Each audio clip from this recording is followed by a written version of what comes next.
L'enquête que vous allez voir maintenant est plutôt terrifiante. Tout le mois d'octobre, la cour d'assises de Paris a fait le procès des attentats de Paris de 1995. Il y avait à l'époque en France une vague terroriste qui était dirigée contre notre pays, à la fois sur le territoire mais aussi à l'étranger, notamment en Algérie. Le RER Saint-Michel et l'histoire de l'Airbus Paris-Alger. Oui, et puis les moines de Tibérine assassinés, des gendarmes assassinés à Alger. Enfin, en tout, il y avait eu 23 morts et une centaine de blessés. C'était une vague d'attentats qu'on avait attribuée au GIA, le groupe islamique armé de Jamel Zitouni. En tout cas, ça, c'était la version officielle. Oui, parce que ce que révèle Jean-Baptiste Rivoire, un journaliste de 90 minutes qui travaille sur ces questions depuis des années, c'est que ce groupe-là, et Jamel Zitouni en particulier, était en fait contrôlé par les services secrets algériens. Alors la question suivante à laquelle il essaie de répondre, c'est quel intérêt pouvaient avoir les services secrets algériens à tenir dans leurs mains un terroriste de cette nature. Jean-Baptiste, qu'est-ce qui fait que tu as des doutes, toi, sur la version officielle et que tu te mets à enquêter ? En fait, ça commence en 97. Tu sais, il y a eu des gros massacres de civils en Algérie qui ont beaucoup choqué tout le monde parce que c'était fait aux portes des casernes. Alors Alger disait c'est les islamistes, mais on avait un peu des doutes. Et à ce moment-là, il y a des officiers des services secrets algériens, un peu dégoûtés, qui balancent dans la presse européenne que les massacres, l'armée est impliquée et que les bombes à Paris avaient été commanditées par les services secrets algériens. Donc ça, c'est novembre 97. Donc là, on commence à se dire qu'est-ce que c'est que cette histoire. Mais c'était la presse anglaise à l'époque qui avait sorti ça. C'était d'abord la presse anglaise, puis Le Monde à Paris quelques jours plus tard. Donc deux officiers qui disent c'est les services algériens, c'est nos services qui ont commandité les attentats de Paris. Et au printemps de cette année, il y a eu un truc assez déterminant, c'est qu'il y a un militaire algérien qui sort du pays, qui s'enfuit et qui dit la hiérarchie m'a demandé de devenir l'adjoint de Zitouni. Vous voyez le reportage de Jean-Baptiste Rivoire avec l'aide de Romain Icard et de Laurent Koja. Voilà.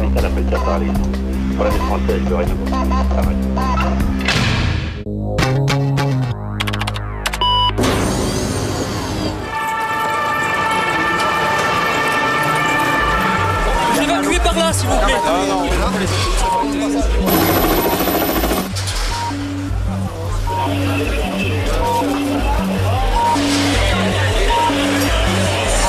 Juillet 1995. C'est la troisième fois en un an que le GIA, groupe islamique armé, frappe la France de façon spectaculaire, cette fois au cœur de Paris.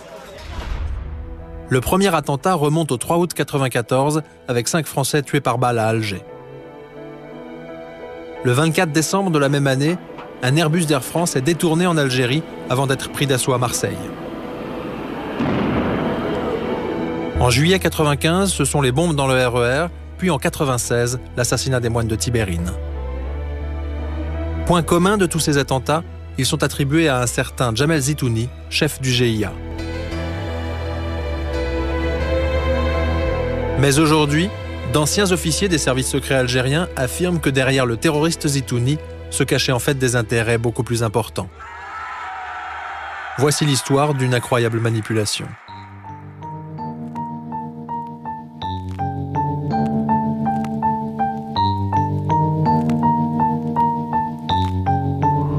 Il y a 5 ans, un ex-officier des services algériens, écœuré par la sale guerre qu'on lui a fait mener, se confie à la presse britannique. Ce qu'il dit est d'abord politique. Il révèle que les militaires algériens, effrayés par la victoire électorale des islamistes en 92, ont mis en place une stratégie radicale pour les empêcher d'accéder au pouvoir. Une stratégie meurtrière dont l'instrument était Jamel Zitouni. Quelques semaines après les révélations de l'Observer, nous retrouvons l'officier en Angleterre. C'est un capitaine. Méfiant, il nous soupçonne de renseigner les services français. Puis au fil des rencontres, la confiance s'installe. Dans un hôtel de Londres, il nous explique dans un français mal maîtrisé comment son service a recruté Zitouni. Zitouni a été recruté quand il était dans un camp au Sahara, quand ils avaient ramassé tous les islamistes. Et il a été surpris dans des conditions très très gênantes, enfin, avec des mœurs homosexuelles. Le chef de sécurité du centre lui a dit, voilà, soit tu travailles avec nous, soit on balance ça au niveau du centre, au niveau du camp de concentration. Et puis, c'est sûr qu'il aurait été dans de très très graves problèmes. Dans un centre, il y a des milliers d'islamistes. Entendre parler un truc comme ça, c'est où? Les services secrets algériens auraient donc forcé Zitouni à collaborer avec eux. Et le jeune islamiste n'aurait pas été choisi par hasard. Parmi les islamistes, il y avait des médecins, il y avait des docteurs, il y avait des universitaires. Pourquoi ne pas prendre un universitaire et faire ça? Pourquoi le prendre avec un vendeur de poulet qui a à peine le niveau de 6e ou de 5e? C'est uniquement pour pouvoir le manipuler, pour pouvoir faire de lui ce qu'on veut. Après l'Observer, Le Monde publie le témoignage d'un autre officier. Il confirme que les services secrets algériens manipulaient Zitouni et qu'ils sont impliqués dans les attentats de Paris. Il nous faudra 1 an et demi pour convaincre cet officier menacé de mort de nous accorder une interview, même à visage masqué. Pour lui, il y a une vraie guérilla islamiste en Algérie, mais elle est parfois manipulée. Celui qui nie l'existence des groupes islamiques ou islamistes, c'est quelqu'un de mauvaise foi, ou quelqu'un qui est très très mal renseigné, ou sinon c'est quelqu'un qui est vraiment manipulé. Mais le noyau central, ceux qui étaient dans la région centre et la région ouest, ils étaient dès le départ, infiltrés et manipulés. Zitouni, c'était un agent, ce qu'on appelle le mouton noir. Un agent noir, il est islamiste, réellement convaincu, mais il donne des informations stratégiques au service. Djemal Zitouni, futur chef du groupe islamique armé, aurait donc commencé sa carrière en renseignant les services secrets algériens. À la publication de ces révélations, l'ambassade d'Algérie à Paris monte au créneau. C'est quelque chose de tout à fait fantaisiste et tout à fait farfelu. Et je suis indigné par le fait qu'on utilise de telles méthodes pour porter atteinte à l'intérêt du pays que je représente et aussi, de mon point de vue, à ses intérêts diplomatiques et dans une certaine mesure aux relations entre la France et l'Algérie. Mais derrière les civils, ce sont en fait les militaires qui dirigent l'Algérie. Le patron de l'armée en 1992, c'est le général Nezzar. Un homme de l'ombre qui n'avait pas hésité à faire tirer sur la foule lors des émeutes de 1988. Il y a quelques semaines, il passait à Paris pour un procès en diffamation, une occasion exceptionnelle de le rencontrer. Est-ce qu'on peut vous demander, s'il vous plaît, on vous demande une interview par écrit pour Canal+, c'est très important. Vous ne souhaitez pas nous répondre? Canal+. Pourquoi? Le sensationnel, non. Je vous dis... Ça c'est faux. Respectez maintenant. Gentiment, soyez gentils. Devant notre caméra, un jeune Algérien tente de nous empêcher de poser des questions. Soyez gentils. Laissez-le tranquille. Est-ce que les attentats de Paris, c'est grave? Les attentats de Paris en 95. Oh, c'est les agents là. Ce monsieur, vous dites, qui reste tranquille là. Les journalistes là. Je leur ai parlé gentiment, ils étaient pris, comment ça s'appelle, mettre. Monsieur le général Bizarre, excusez-moi. Non, moi je vous parle là. C'est inexplicable. Maintenant que vous sautez sur quelque chose, un fétu une étincelle comme ça, et vous portez des jugements sur les gens, ça je vous l'interdis. Vous savez que l'armée a infiltré les GIA? Je vous l'interdis. En 10 ans de guerre, Nezzar et ses généraux n'ont jamais apprécié qu'on questionne leur méthode. Voici l'organigramme secret des vrais patrons de l'Algérie. À droite, les forces militaires proprement dites. À gauche, les services secrets du DRS, la redoutable sécurité militaire, avec le capitaine Ougenoun. Au cours de notre enquête, un 3e officier a accepté de nous parler. Longtemps bras droit du patron du contre-espionnage, il a déserté l'armée en 1996. À l'époque, ses chefs lui avaient demandé d'organiser en Allemagne l'assassinat de Rabah Kebir, porte-parole du Fils pour l'Europe. L'affaire Zitouni, notre officier connaît, un de ses lieutenants la lui a confirmé en 1994. On m'avait dit, et je connais le lieutenant parce qu'il a été sous mes ordres, il m'a dit, je comprends pas. Il y a, comment ça s'appelle, Djemal Zitouni, il rôde à la caserne, qu'est-ce qui se passe? Il rôde, donc il est convoqué, il vient, il rôde, donc il nie normalement comme un officier. Qu'est-ce que ça veut dire ça? Ça veut dire que c'est un agent qui recevait ses instructions de la part de nos chefs. Zitouni circule librement, en effet. En juillet 1994, il est même aperçu au siège des services secrets dans la banlieue d'Alger. Abbas Arwa est universitaire. Il a coordonné l'une des meilleures enquêtes sur le GIA. Selon lui, les services algériens cherchaient à l'époque à renforcer la crédibilité de l'islamiste Zitouni pour le placer ensuite au sommet du GIA. Il fallait d'abord le valider comme un insurgé islamiste aux yeux de l'opposition armée et aux yeux de la population en général. Les médias algériens, contrôlés par le pouvoir militaire, ont tout fait pour gonfler le personnage. Ce qu'on a toujours fait, c'est entretenir une image d'un Zitouni sanguinaire, que les médias malheureusement ont amplifié à l'époque. Enfin, quand ça vous aidait? Ça nous aidait en tant que service secret, oui, ça nous aidait en tant que service secret. Le 3 août 1994, 5 Français sont donc tués à Alger. En France, l'émotion est considérable. Les services algériens mettent alors l'attentat sur le dos de Zitouni. Relayé par l'agence France Presse, l'un des seuls médias étrangers autorisés en Algérie, cette version officielle est reprise par tous les journaux télévisés. Dans l'enquête sur l'attentat d'Alger maintenant, la semaine dernière, donc, les services secrets algériens affirment qu'ils ont identifié le responsable du commando de la cité Ain Allah. Il s'agirait du numéro 2 du groupe islamique armé, la faction la plus radicale des intégristes algériens, Valérie Gachet. Jamel Zitouni était-il dans l'une des 2 voitures qui, mercredi dernier, sont entrées par surprise dans la cité d'Ain Allah, près d'Alger? C'est ce qu'affirment aujourd'hui les services de sécurité algériens. C'est vrai que la version officielle, c'est Zitouni, un islamiste pur et dur qui a tué 5 Français. En fait, c'est tout à fait autre que ça, puisque Zitouni était déjà manipulé, recruté par le chef, par un des chefs des services opérationnels de la sécurité militaire, enfin ce qu'on appelait la sécurité militaire, mais c'est en fait la DRS. Ce chef-là s'appelle le colonel Tartak Bachir. Et donc, c'est ce colonel Tartak Bachir qui avait en fait monté toute cette opération de Ain Allah, où des gendarmes ont été tués.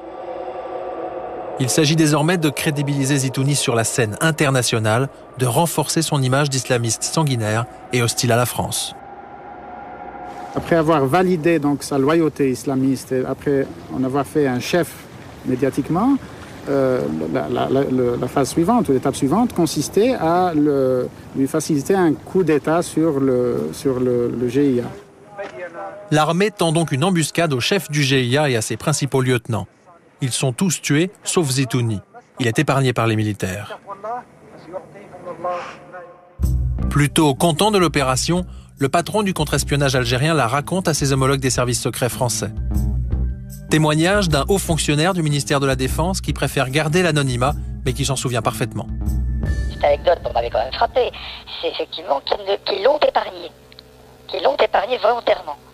Alors que tout avait été conçu, enfin tout avait été fait pour l'embuscade et qu'il tuait, enfin tué souvent si vous voulez, quoi. Et celui-là n'avait pas été tué exprès. Mais moi, quand on m'a raconté ça, ça m'a pas paru surprenant. Qu'on a épargné un type parce que soit on avait des contacts déjà avec lui, qu'on pensait que bon, après il pourrait prendre la relève, ce qui s'est apparemment passé, ce qui va me passer, et qui serait plus accommodant, ça me paraissait dans l'ordre des choses, hein, franchement. Hein. Ce type d'anecdote, c'est susceptible d'être raconté ou pas? Ah non. Ah non, ça c'est... Ne me citez pas, parce que là, je suis emmerdé, là. Protégé par l'armée, Zitouni va prendre la tête des GIA en octobre 1994. Pour cet ancien numéro 2 de l'ambassade d'Algérie en Libye, les services secrets algériens ont réussi ce jour-là un coup de maître. Avant Zitouni, c'était l'infiltration. À partir de l'arrivée de Zitouni, c'est la même mise totale des généraux sur les GIA. À partir de cette date, le GIA, qui est censé combattre le régime, retourne sa violence contre la population. Les Algériens ne comprennent plus ce qui se passe. Vous ne pouvez pas expliquer pourquoi on tue une religieuse de 95 ans. Vous ne pouvez pas comprendre pourquoi on met dans le goudron un bébé de 4 ans, de 2 ans. Vous ne pouvez pas, en tant que musulman, en tant qu'un être humain, je dirais en tant qu'individu tout simplement, comprendre pourquoi on éventre une femme enceinte. C'est de la barbarie pure. Il n'y a pas autre chose. C'est pour frapper l'imaginaire. C'est pas autre chose. Donc il y avait une stratégie. Il fallait les gens les frapper dans leurs émotions, il fallait les choquer. Vous voulez le fils, voilà ce qu'ils sont en train de faire. Hein? L'effet escompté, c'était que la population divorce totalement avec l'idéologie islamiste.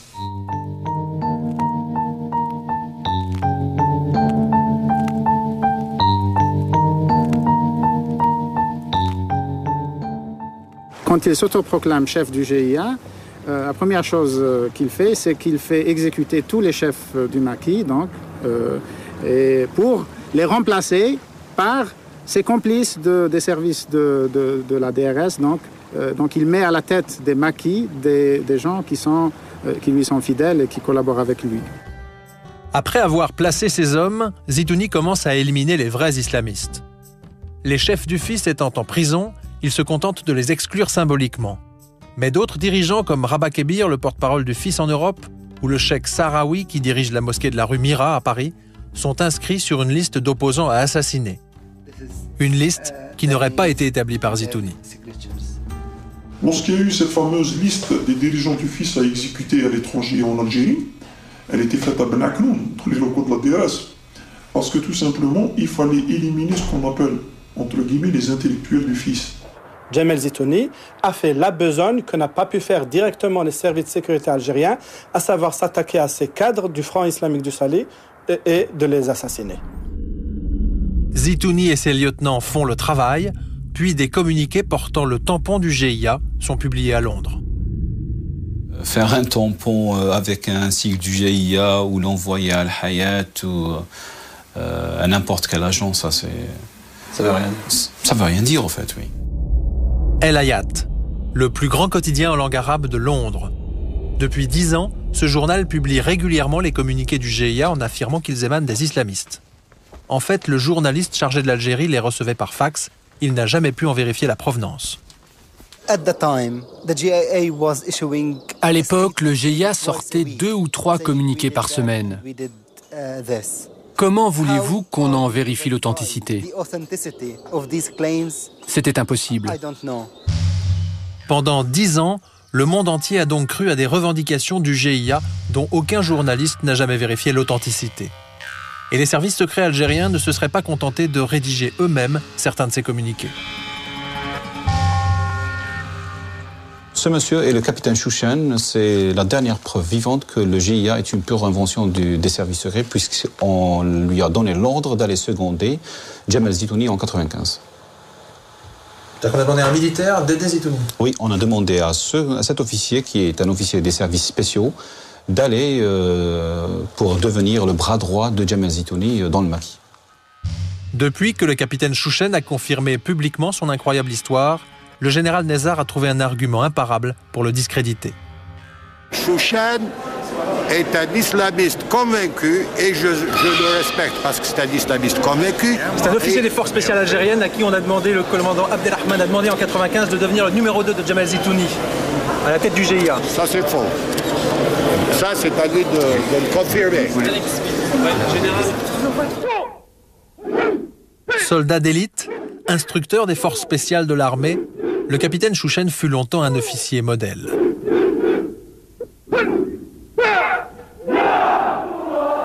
Mais dans les années 90, comme beaucoup de jeunes Algériens, il devient sympathisant du FIS. En janvier 92, les islamistes gagnent les élections, mais l'armée interrompt le processus électoral.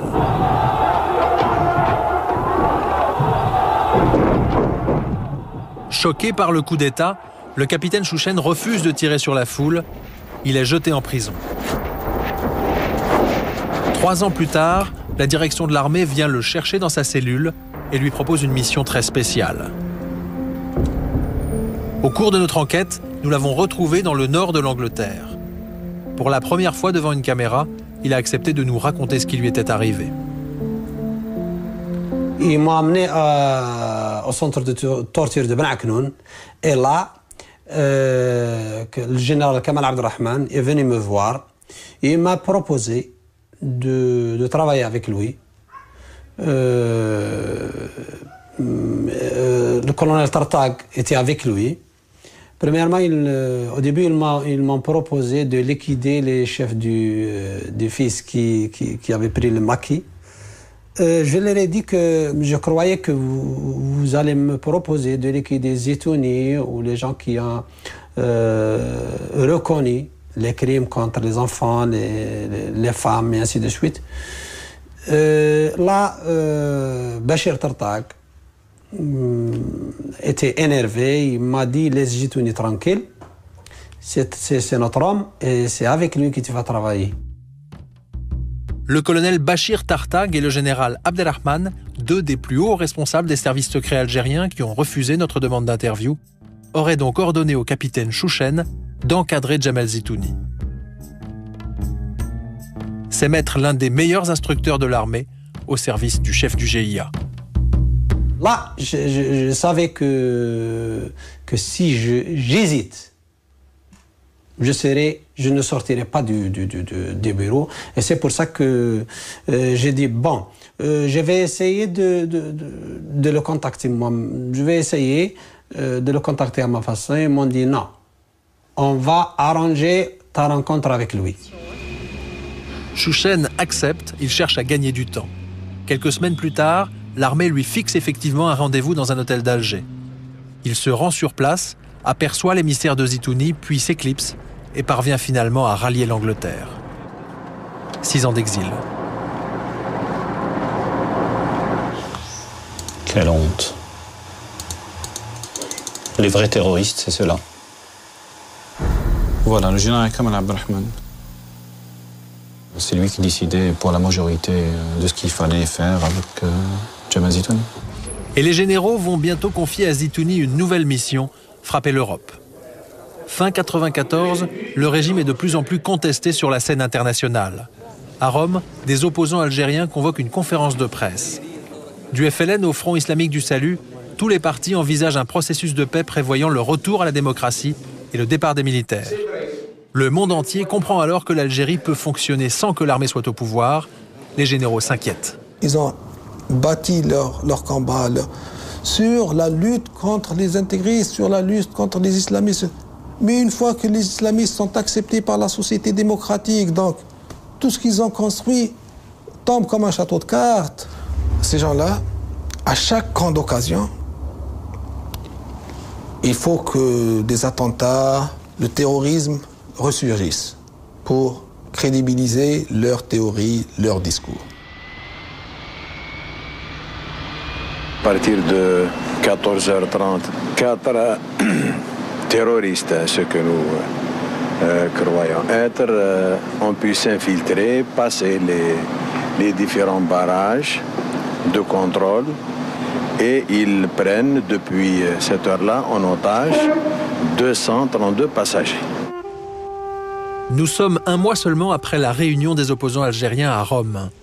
Les hommes de Jamal Zitouni viennent de prendre en otage un Airbus d'Air France. Ce jour-là, les services de sécurité de l'aéroport n'ont pas fait leur travail. Certains bagages n'ont pas été fouillés et 63 passagers sont montés dans l'avion sans que leur billet ne soit contrôlé, une négligence impensable dans un pays soumis à une guerre terroriste. Pendant ce temps, les hommes de Zitouni introduisent tranquillement dans l'Airbus des armes et des explosifs. Il était impensable de faire passer une arme, même une arme de poing, au niveau de l'arbre. Or, ces gens-là se sont passés avec... Ils avaient même des explosifs, ça. C'est louche. Est-ce que les terroristes revendiquent d'une organisation Ce sont des terroristes. Islamistes, vous voulez dire? Ce sont des terroristes. À Paris, on commence à s'interroger sur l'attitude des autorités algériennes. Après l'assassinat de 2 passagers, Édouard Balladur propose que des gendarmes français interviennent. Alger refuse. Au bout d'une trentaine d'heures d'angoisse, les preneurs d'otages abattent un 3e passager d'une balle dans la tête.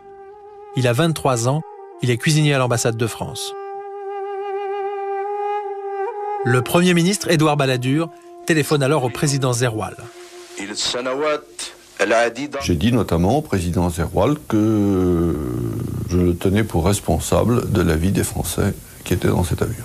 Et que faute de quoi, je prendrais l'opinion et la communauté internationale à témoin du comportement du gouvernement algérien et qui aurait empêché la France de sauvegarder la vie de ses ressortissants. Ça a été assez difficile et peu diplomatique comme conversation. Après ce coup de téléphone, l'Airbus décolle enfin pour Marseille. Le GIGN intervient.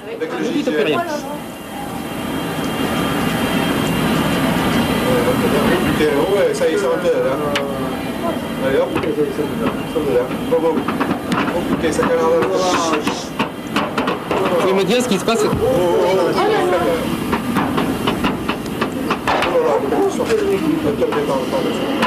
Non, ça va. 8 ans après ce détournement, l'Algérie n'a toujours pas répondu aux questions du juge antiterroriste Jean-Louis Bruguière sur les circonstances exactes de l'affaire. Pour la veuve du jeune cuisinier abattu, ce silence est difficile à comprendre. Je ne vois pas l'intérêt du gouvernement algérien de faire obstruction à la justice. Pourquoi ils le font? Pourquoi ils n'ont pas laissé accéder aux bandes enregistrées de la tour de contrôle? Pourquoi le juge Bruyère n'arrive pas à avancer plus dans l'affaire? Ou alors, bon, il nous a réunis une fois ou deux depuis, mais c'est tout, quoi. Moi, je veux quelque chose, je veux des résultats. Parce que les personnes qui ont vraiment commandité cet attentat sont vivantes, elles sont quelque part. Malgré le détournement de l'Airbus, la paix progresse. Début 95, réunis à nouveau à Rome, les partis algériens signent enfin un accord historique. Ils s'entendent pour gouverner l'Algérie ensemble, sans les militaires. Seul le peuple peut désigner l'autorité et toutes les institutions qui doivent désigner le pays. À Paris, des hommes politiques comme Valéry Giscard d'Estaing ou François Léotard se déclarent favorables aux accords de Rome. François Mitterrand lui-même tente de rallier Helmut Kohl au processus de paix. En mars 95, même l'administration Clinton considère que le régime militaire algérien a échoué. Les généraux se sentent lâchés par la communauté internationale. Le GIA va frapper Paris. À leur arrivée au pouvoir, Jacques Chirac et Alain Juppé seront salués par l'une des plus importantes campagnes d'attentats terroristes jamais organisées en France. Le 15 juin, un quotidien algérien proche des services de sécurité annonce l'arrivée en France d'un commando chargé de commettre des attentats. Le 11 juillet, le cheikh Sahraoui, un des dirigeants du FIS qui figurait sur la liste des hommes à abattre par Zitouni, est mitraillé à Paris. Le 25, c'est la bombe de Saint-Michel. L'affaire sent la manip, d'autant que les vrais islamistes, eux, condamnent ces attentats qui les discréditent auprès de la communauté internationale. Stratégiquement, le FIS n'avait aucun intérêt à se priver de la base islamiste, s'il y a base islamiste en France. Il n'avait aucun intérêt à se couper des pseudo-aides financières qu'il pouvait recevoir de la France. En août, comble de la provocation, un communiqué signé Zitouni ordonne au président Chirac de se convertir à l'islam. Infantilisme ou coup monté des services algériens pour discréditer les islamistes? La question se pose d'autant plus que l'organisateur des attentats de Paris, un certain Ali Touchent, est un personnage bien étrange. Depuis le début des années 90, ce lieutenant de Zitouni recrute des jeunes dans les banlieues françaises et les pousse à commettre des attentats au nom du GIA. Exemple, Khaled Kelkal, recruté par Touchent et abattu par les gendarmes en septembre 95. Attention! Ok, c'est bon! C'est bon, c'est bon. Attends, bouge quoi? Quand ils ne se font pas tuer par balles, les jeunes recrutés par Touchent sont tous interpellés.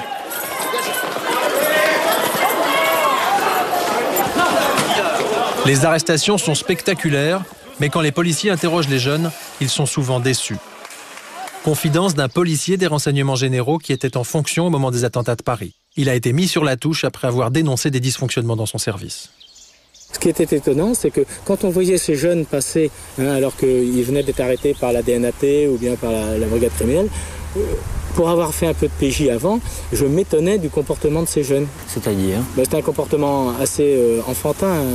On n'aurait jamais cru que c'était des gens vraiment qui faisaient partie d'un réseau dur du GIA. Je pense qu'au sein du GIA, il y a certainement des gens plus durs. Ces gens plus durs, c'est notamment Ali Touchent, mais il n'est jamais inquiété par la police. En 93, lors de l'opération Chrysanthème, puis en 94 en Belgique et enfin en 95, après les attentats de Paris, les réseaux montés par Touchent tombent les uns après les autres, mais lui échappe aux arrestations, systématiquement. Quelqu'un qui, une fois, deux fois, trois fois, parvient à passer au travers des mailles du filet, soit il est extrêmement habile, soit il est prévenu avant. Et il est prévenu avant par des gens qui savent qu'il y a des interpellations qui vont avoir lieu, qu'il y a des opérations de police et des opérations de justice qui sont montées. Et pour réussir à échapper trois fois, il faut peut-être être prévenu avant. Lors du procès des attentats de Paris en octobre, Jean-François Clerc, numéro 2 de la DST, a dû venir démentir que ses services aient pu entretenir des contacts avec Ali Touchent. Mais pour beaucoup de spécialistes du terrorisme, Touchent était au minimum un agent secret algérien. C'est fatalement un agent. En France, on a connu aussi des agents comme ça qui faisaient partie de réseaux d'ailleurs, et puis qui sont toujours sortis, c'est-à-dire qu'ils ont remonté un autre réseau après. Donc pour moi, c'est un agent. C'est difficile de comprendre autrement. Touchent, agent des services secrets algériens. Après les attentats de Paris, en tout cas, il part se réfugier à Alger. 3 ans plus tard, Les autorités algériennes déclarent qu'il est mort et qu'il ne peut donc pas être jugé. Une affirmation que la justice française n'a jamais pu vérifier. En fait, la DST aurait compris dès 1995 que Touchent travaillait pour les services secrets algériens. Témoignage du juge Alain Marceau, ancien patron de la lutte antiterroriste. On nous dit la DST en août 1995 comprend que derrière Kelkal et derrière tous ces petits gars, il y a des gens de la sécurité militaire, Ali Touchent, qui ensuite est exfiltré vers Alger. Ça vous surprend pas? Ça a été effectivement une des réflexions de la DST en disant finalement, plus on avance sur les réseaux Kelkal et plus on trouve des gens, des Algériens, des services officiels. Donc on avait tous de bonnes raisons d'être extrêmement prudents. Un an après les attentats, le colonel Samraoui, que l'on aperçoit ici avec le général Nezar, évoque l'affaire Touchent avec l'un de ses collègues et amis, responsable de la sécurité militaire à l'ambassade d'Algérie à Paris. Il m'a dit que Touchent leur appartenait, donc c'était quelqu'un, grosso modo c'était un agent des services qui activait en France. Reste la question centrale, pourquoi l'Algérie aurait-elle décidé d'organiser des attentats en France?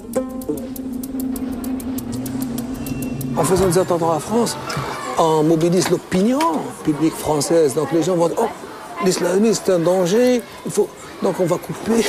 Voilà, c'est d'obliger. C'est ce qui a été fait en Algérie déjà contre oh, les islamistes c'est des terroristes, ils vont nous couper la tête. Et cette peur a contribué à cet état d'esprit d'obliger les gouvernants français à agir et à expulser pratiquement tous les supports des islamistes. Quand on a vécu les années 83, 80, 90, on se rend compte que le terrorisme d'État, c'est quelque chose d'assez particulier, que d'abord il utilise des organisations écran. En l'espèce, on peut considérer qu'à un moment ou à un autre, le GIA a été une organisation écran, utilisée pour porter le feu en France. Pour prendre la France en otage. Pour prendre la France en otage.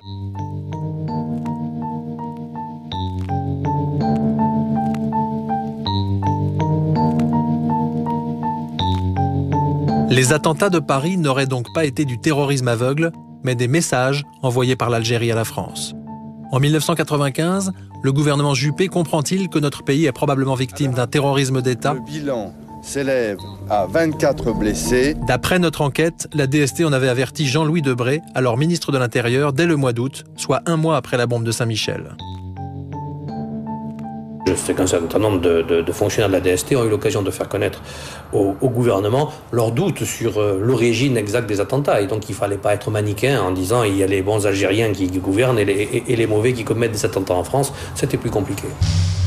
Le 15 septembre 1995, Jean-Louis Debré invite des journalistes à déjeuner au ministère de l'Intérieur. Très rapidement, il se met à parler des attentats. Il a manifestement un message à faire passer. Il nous a donc dit une chose qui a surpris en tout cas un certain nombre d'entre nous, et notamment qu'il avait des doutes sur la responsabilité des auteurs des attentats et qui se demandait si éventuellement une manipulation des autorités algériennes, de la police algérienne, était possible. Ça m'a semblé être une information de première importance, en tout cas une information nouvelle.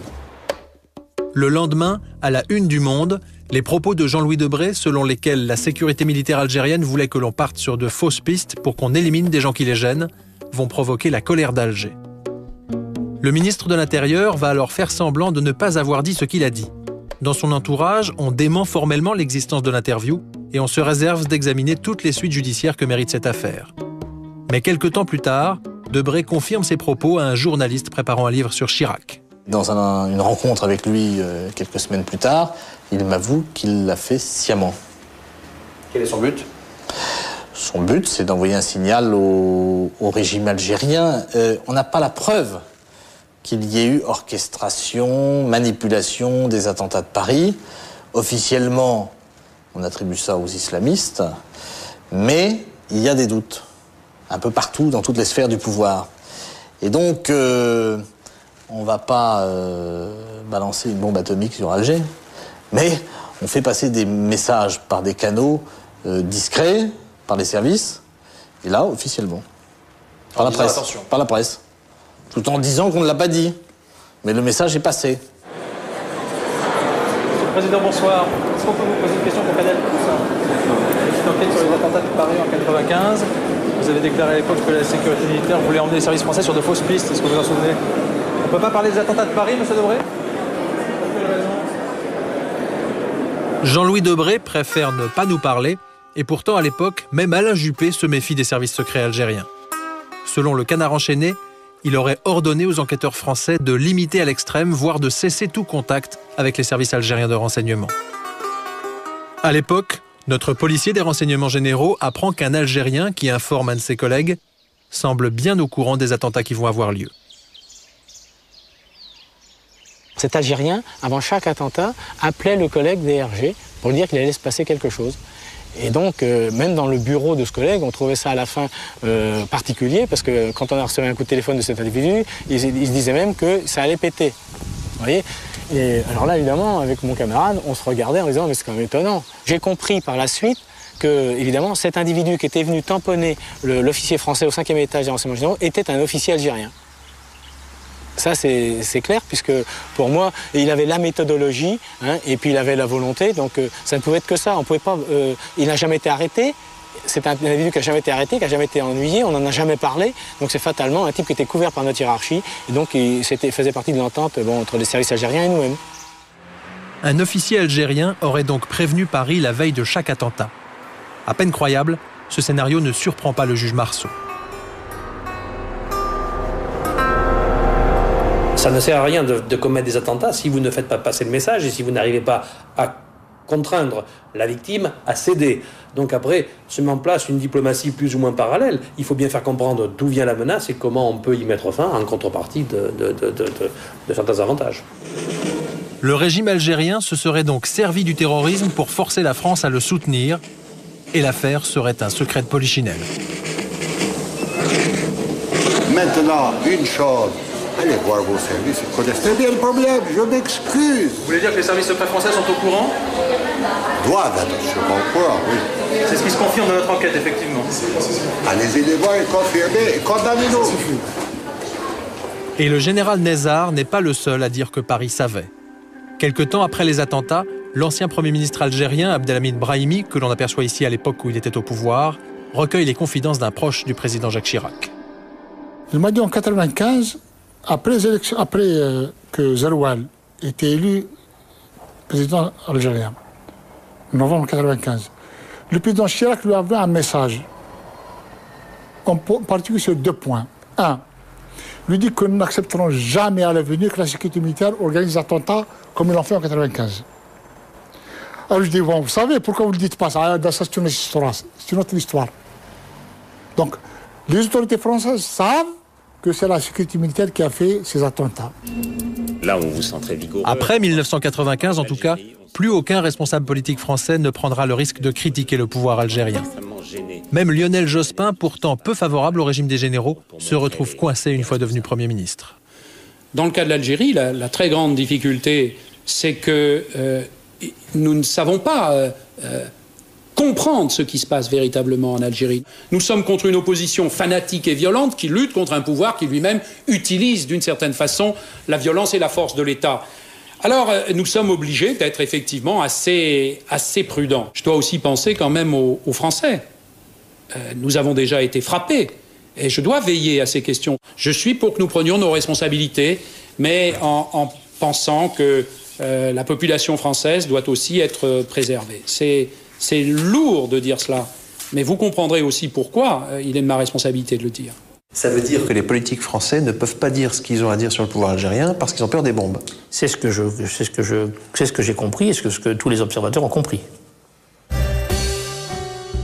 Quand Zitouni est tué dans le maquis en juillet 1996, il a rempli sa mission. Forcer la France à soutenir le régime, assassiner une bonne partie des intellectuels islamistes et terroriser la population algérienne. Aujourd'hui, les massacres de civils continuent et la plupart des généraux sont toujours au pouvoir. Ils ont besoin de la violence pour gérer l'Algérie. Un minimum de violence, comme ça les Algériens ils pensent à une seule chose, leur vie et leur sécurité. On ne demande pas où elle est partie la recette du pétrole, ni ce qu'on fait avec l'argent des Algériens, ni quoi que ce soit. C'est un pays qui fait 2 millions de kilomètres carrés. Qu'est-ce qu'ils ont fait de plus par rapport à ce qu'elle a fait la France? Est-ce qu'ils ont construit une ville nouvelle? Il n'y en a pas. Est-ce qu'ils ont construit des routes, des autoroutes? Il n'y en a pas. Mais on ne se révolte pas parce que c'est dangereux. C'est très dangereux. Qui soutient ces gens-là? À part la France. La France est leur principal soutien. Je ne dis pas la France, mais certains services français, certains services spéciaux français, certaines sphères politiques françaises, bien connues, aident ces gens-là. Et la vente de matériel militaire, c'est une aide supplémentaire pour permettre la survie de ces gens-là, de ces généraux-là. Ce régime, que la France soutient depuis 1992 pour des raisons commerciales, stratégiques ou par peur du terrorisme, a aujourd'hui du plomb dans l'aile. Depuis les massacres de 1997, beaucoup d'Algériens ont compris que le GIA avait souvent servi de couverture aux services secrets pour commettre massacres et attentats. Le gouvernement français, lui, fait comme s'il n'avait rien vu. En 2003, notre pays célébrera l'année de l'Algérie en France.